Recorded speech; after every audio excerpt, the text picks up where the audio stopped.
মনে হচ্ছে যে তবু তো কলকাতা পুলিশ মানে এর সারমর্ম যা দাঁড়ায় কলকাতা পুলিশ তবু তো একজন কাউকে সামনে ধরেছিল, এখন তো সিবিআই এখনো আর এরপর নেক্সট কাউকেই সামনে কাঠগড়া দাঁড় করাতে পারেনি। আমি একটু উত্তর নিই অর্চনা মজুমদারের কাছ থেকে। অর্চনাদি বলুন। আমি জানি না আমার ফ্রেটার্নিটির ডাক্তারবাবু কোন বাধ্যবাধকতার জন্য আজকে এখানে দাঁড়িয়ে কলকাতা পুলিশে বিশ্বাস ভরসা বলছেন। রাজ্যের মানুষ কিন্তু আপনার কথা তো পছন্দ করছেই না, আপনাকে হয়তো ক্ষমা নাও করতে পারে। আমি আমাকে আমার উত্তরটা বলতে দিন। আমি ওই দিন ঘটনাস্থলে নিজে ছিলাম, 1:30 থেকে 2টায় পৌঁছেছি, সেমিনার রুমেও ছিলাম। অবাধ আমাদের মতো যারা ডাক্তার আমাদের কেউ কোথাও আটকায়নি, কোথাও যাবার বাধা ছিল। ওখানে কোনো কর্ডন ব্যারিকেড কিচ্ছু ছিল না, শুধু যেখানে পেশেন্ট সেখানে একটা ধরুন ওই যেই বেডটা মানে যেই ফ্লোরের ওপরে যে ম্যাট্রেসে ছিল বডি পরে তার সামনে একটা সাদা চাদর দিয়ে আছে এবং ও ছিল পুরো নীল রঙের একটা ম্যাট্রেসের ওপরে, কোনো বেড ফেড কিছু না। আপনি যদি দেখেন পরে দেখুন।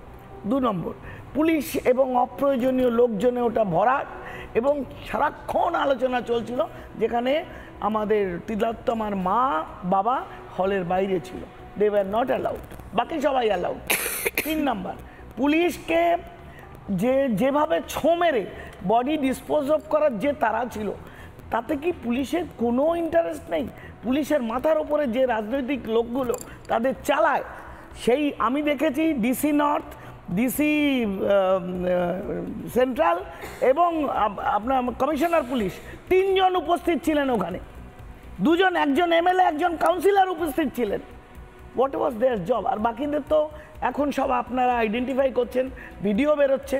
সুতরাং এই লোকগুলো কি আপনি বলুন একজন ডাক্তার ওখানে থাকার জন্য পুলিশ অ্যালাউ করতে পারে? আপনার বিশ্বাস আছে, থাকুক, যার বিশ্বাস তার কাছে।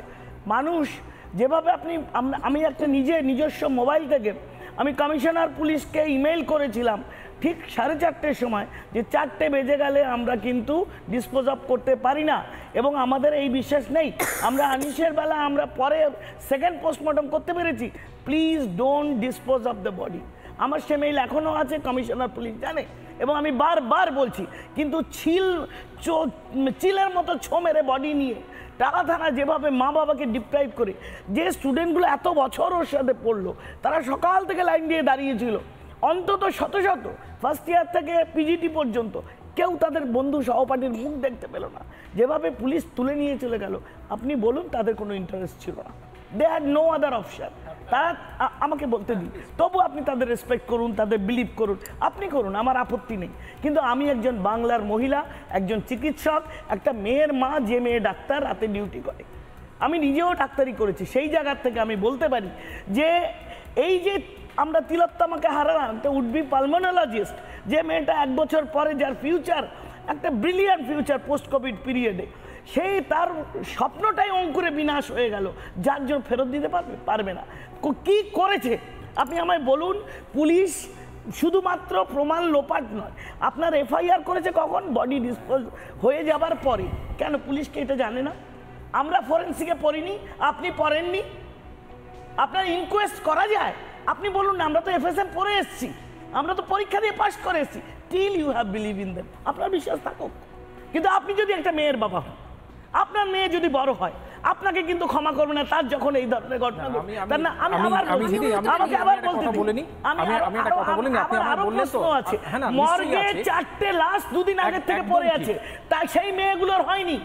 আপনি শ্মশানে 2টো বডি পোড়ানো হয়নি, যেখানে যেখানে গন্ডগোল হয়েছে, এত তাড়াতাড়ি করেছিল, ভুল হয়েছে ম্যাডাম, কারণে তৃণমূলের আমিও মেয়ের বাবা, আমিও বলছি যেখানে যেখানে গন্ডগোল হয়েছে তাদের ধরে শাস্তি দেওয়া হোক। এবং আমি তো বলছি যদি এখন সিবিআই এর হাতে, সিবিআই কঠিনতম শাস্তি দিক। এটা আমাকে বলতে সময় দিতে হবে, তাহলে আমি বলবো। না সিবিআই কঠিনতম শাস্তি দেবে, আমরা তো নিশ্চয়ই সেদিকে প্রত্যাশা করে রয়েছি। সিবিআই তদন্ত করছে, কবে শেষ হবে মানে সেই প্রশ্নও করছি, কিন্তু যে প্রশ্নগুলোর উত্তর পাওয়া যাচ্ছে না সেটা হচ্ছে আগাগোড়া শুরু থেকে শেষ পর্যন্ত এত দেরিতে আমরা জানছি। আমি 3টে অডিও দেখি আমি আসবো শতরূপ এবং নন্দিনীদির কাছে, যে অডিওগুলো গতকাল থেকে অনেক মানুষের ঘুম কেড়ে নিয়েছে। আমি জানি না যে যারা হাসপাতালের কর্মরত, যারা সুপার বা অ্যাসিস্ট্যান্ট সুপার, তারা যদি হাসপাতালের ধরনের কোনো ঘটনা হয়, এমনকি যদি ডাক্তার ছেড়েও দিন, যদি পেশেন্ট পার্টিরও কোনো কেউ মারা যায়, তাহলে কিভাবে খবর দেয় আমার জানা নেই, কি ট্রেনিং দেওয়া হয়। কিন্তু যেভাবে কোথাও অভয়ার বাবা মাকে তার মেয়ে সম্পর্কে বলা হয়, গতকালের পর থেকে সেই অডিওগুলো আমাদের কানে বাজছে, এবং যেখানে সবাই জানে, যেখানে পুলিশ চলে এসছে, তারপরও বলা হচ্ছে আপনার মেয়ে অসুস্থ, একটু তাড়াতাড়ি চলে আসবেন। তারপরও থানাতে গিয়ে জিডি করা হচ্ছে, অচৈতন্য অবস্থায় দেহ উদ্ধার। এ তো পুলিশকে ধোকা দেওয়া, বাবা মাকে ধোকা দেওয়া। পোস্টমর্টেম হয়ে যাওয়ার পরে গিয়ে এফআইআর করা হচ্ছে, ছত্রে ছত্রে ধোকা দেওয়া। এরপর বিশ্বাসের জায়গা থাকে। আমি 3টে অডিও একবার শোনাবো। প্রথম অডিও সকাল 10টা নাগাদ যখন ফোন করা হয় প্রথম। হ্যালো, বলছেন? হ্যাঁ, হ্যালো, হ্যালো, কেন, কে বলছে? আরজিকর হসপিটাল থেকে বলছিলাম। কেন, কি হয়েছে? ওর একটু শরীরটা খারাপ হয়েছে, আপনারা কি একটু আসতে পারবেন ইমিডিয়েট? কেন, কি হয়েছে? কি ওর শরীরটা খারাপ, আমরা ভর্তি করাচ্ছি ওকে, আপনি কি ইমিডিয়েট একটু আসতে পারবেন? কি হয়েছে কি সেটা বলবেন তো? সেটা তো ডাক্তাররা বলবে আপনারা এলে। আমরা আপনার নাম্বারটা জোগাড় করলাম, করে জানালাম যে বাড়ির লোক হিসেবে আপনারা একটু তাড়াতাড়ি আসুন। কি হয়েছে সেটা বলো না তুমি। পেশেন্ট শরীরটা খারাপ, ভর্তি হয়েছে হসপিটালে, বাকিটা আপনারা এলে ডাক্তার বলবে। ওর কি জ্বর হয়েছে? আপনারা একটু আসুন, জলদি চলে আসুন, যত তাড়াতাড়ি পারবেন। কেন, খুব অবস্থা খারাপ? খুব অবস্থা খারাপ, হ্যাঁ খুব অবস্থা খারাপ, একটু তাড়াতাড়ি চলে আসুন।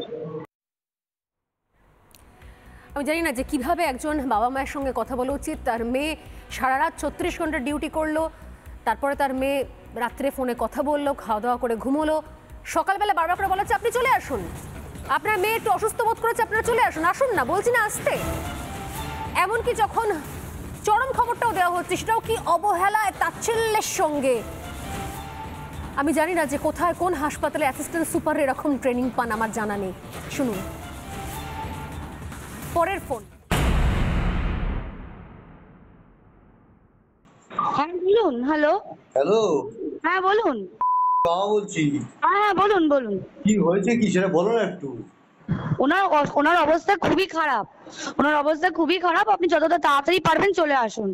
কি হয়েছে না সেটা বলো না। ওটা তো ডাক্তার বলবে, আপনি একটু তাড়াতাড়ি চলে আসুন এখানে। আপনি কে বলছেন বলুন তো? আমি অ্যাসিস্ট্যান্ট সুপার বলছি, আমি ডাক্তার বলছি না। ডাক্তার নেই হবে কেউ? আমি সুপারিনটেন্ডেন্ট কথা বলছি। হ্যালো, হ্যাঁ ঠিক আছে। হ্যাঁ আমি অ্যাসিস্ট্যান্ট সুপারিনটেন্ডেন্ট কথা বলছি। আপনার মেয়েকে আমরা এমার্জেন্সিতে নিয়ে এসেছি, আপনারা আসুন, এসে যোগাযোগ করুন। ও কি হয়েছিল কি? ও তো ডিউটিতে ছিল।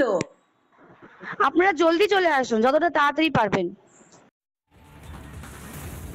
একবার অসুস্থ হয়েছে, আরেকবার বলছে এমার্জেন্সিতে নিয়ে চলে এসেছি, অথচ এমার্জেন্সিতেও তার দেহ ছিল না, আবার তাকে ডিপার্টমেন্টে, সেই চেস্ট ডিপার্টমেন্ট বা যেখানে সেমিনার রুম রয়েছে সেইখানে নিয়ে যাওয়া হয়। শুরু থেকে ছত্রে ছত্রে, এবং এগুলো হচ্ছে তখন পুলিশ উপস্থিত সেখানে, এগুলো হচ্ছে তখন সন্দীপ ঘোষ, তখনকার তৎকালীন অধ্যক্ষ, তিনি ওখানে উপস্থিত, আরও প্রচুর প্রচুর শয়ে শয়ে লোক আমি দেখতে পাচ্ছি আমরা ভিডিওতে। অথচ বাবা মাকে মিথ্যে কথা বলা হচ্ছে নন স্টপ। লাস্ট ফোন তখন প্রায় ঘড়ির কাঁটায় 11টা, তখন তার মাকে বাবাকে কি বলা হচ্ছে শুনুন। হ্যালো, হ্যাঁ অ্যাসিস্ট্যান্ট সুপার বলছি। হ্যাঁ হ্যাঁ শুনুন, আপনাকে তখন বারবার বলছিলাম, ব্যাপারটা হচ্ছে যে আপনার মেয়ে উনি সুসাইড করেছেন হয়তো, বা কিছু মারা গেছেন। পুলিশ রয়েছে, আমরা হসপিটালে সবার সামনেই রয়েছি, ফোন করছি, আপনারা যতটা তাড়াতাড়ি পারবেন চলে আসুন। আমরা আসছি এক্ষুনি আসছি। হ্যাঁ একটু তাড়াতাড়ি চলে আসুন। একটা কিংকর্তব্য বিমূঢ় বাবা, পাশ থেকে মায়ের আর্তনাদ, এটা কি হলো, এটা কি বলছে, হতে পারে না। আর তার সঙ্গে আপনাদের আসতে বলছিলাম না তখন বারবার করে, শুনুন আপনার মেয়ে হয়তো আত্মহত্যা করেছে, হয়তো, কিংবা হয়তো মারা গেছে, এই ধরনের কথা। আমি জানি না যে এটা পুলিশের উপস্থিতিতে, বড় বড় চিকিৎসকদের উপস্থিতিতে এটা বলা হচ্ছে। আমি আবারও বলি, শতরূপ এখানে রয়েছেন, কোন কোন ধারাপাতে, কোন সাইকোলজিতে এই ধরনের ঘটনার ক্ষেত্রে এভাবে একজন ডাক্তার, একজন চিকিৎসক, একজন MBBS ডাক্তার যিনি MD করছেন, তার বাড়িতে এইভাবে খবর দিতে হয় আমার জানা নেই। এবং তারপরও পুলিশের ভূমিকা নিয়ে কোনো প্রশ্ন করা যাবে না, কারণ মুখ্যমন্ত্রী বলে দিয়েছেন যে এবার কিন্তু প্রশ্ন করলে ফোঁস করতে হবে। অনেক হয়েছে, অনেক প্রতিবাদ অবরোধ হয়েছে, এবার কিন্তু পাল্টা উনিও ব্যবস্থা নিতে পারেন। পুলিশ যা করার সব করে দিয়েছে, উনি টানা নাকি ফোনে ছিলেন, এবার CBI-কে এখন জবাবদিহি করতে হবে। কিন্তু এই এতগুলোর যে প্রশ্নের উত্তর বাকি রয়ে গেছে, আমি আবারও বলছি শত্রু, আমরা পুলিশ নই, আমরা সিবিআই নই, এই সমস্ত জিনিস হয়তো ওদের কাছে অনেক আগে এসছে, আমাদের কাছে অনেক পরে এসছে, কিন্তু আসার সঙ্গে সঙ্গে আমরা যখন দেখিয়েছি শুনেছি আমরা সত্যি সত্যি বাকরুদ্ধ